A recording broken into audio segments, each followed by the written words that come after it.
Welcome back to Midday Kentucky, everyone. Well, today we're discussing different myths about weight loss surgeries with Dr. Eric Smith from Georgetown Bariatrics and Advanced Surgical Services. Welcome back to the show, my friend. Thanks. Nice to see you Good to on see Good you. Friday. It's a special day today. Is it Doctor's Day? Apparently it is. What does that mean for you? I'm not really sure. Exactly. It's not a day to have off. Hopefully they say thank you today. Well, we always say thank you to you, my friend. Well, let's jump into this straight away because these are some great questions. What are common misconceptions about weight loss surgery?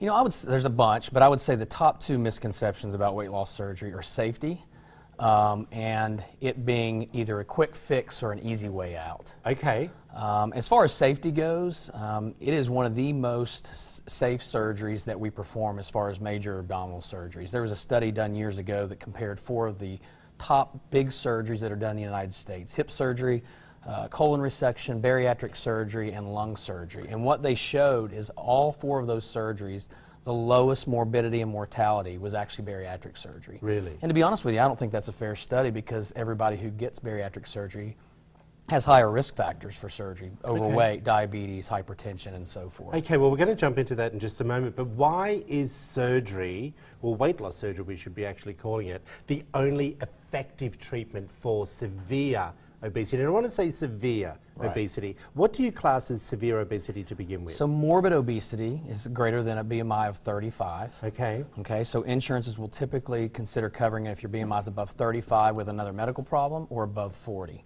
Okay. Okay, and so if you look at the morbid obese population and you look at diet and exercise alone, this doesn't matter if you go on The Biggest Loser, doesn't matter if you hire a personal trainer, you do a program, you have a personal chef. Of all those patients who are morbidly obese who do diet and exercise alone, the percentage of those patients that will lose enough weight to get out of that category and keep it off for more than a year is 1%. Wow. 1%. So we're not talking about somebody who's trying to lose 15 to 20 pounds. We're talking about somebody who's morbidly obese.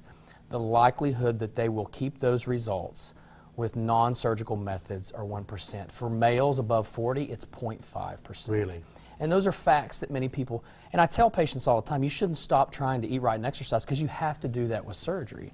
But it's also something that needs to be told to them so they don't feel defeated and feel like they're the only ones that aren't being successful. Because the reality of it is, they're with 99% of the population. Okay, well, let's quickly talk about how weight loss surgery affects other health problems patients may have. Sure. So some of the common medical problems that people battle: hypertension, type 2 diabetes, sleep apnea. Those 3 right there, you can put them in a bucket and typically 85% or greater will have those medical problems resolved with weight loss surgery. Okay, and a lot of people, and we're doing something with you on our new TV show called The Younger You, where someone has lost an enormous amount of weight. Right. And how do you have that conversation with them that they may need to have plastic surgery?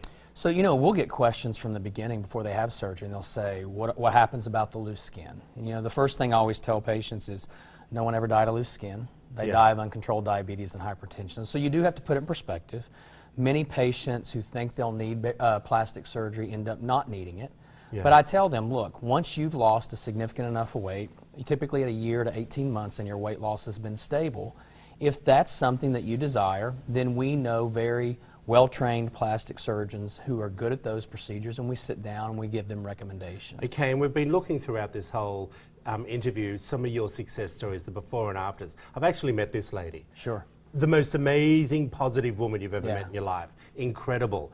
I want to let people know at home also, you do not only online video content, but also they can come in and have that conversation with you. Can you explain that for me? Sure. So anybody who starts the process, they need to do what we call an informational seminar. Yeah. Where we really talk about the procedures, how we do them, what the expected outcomes are and things.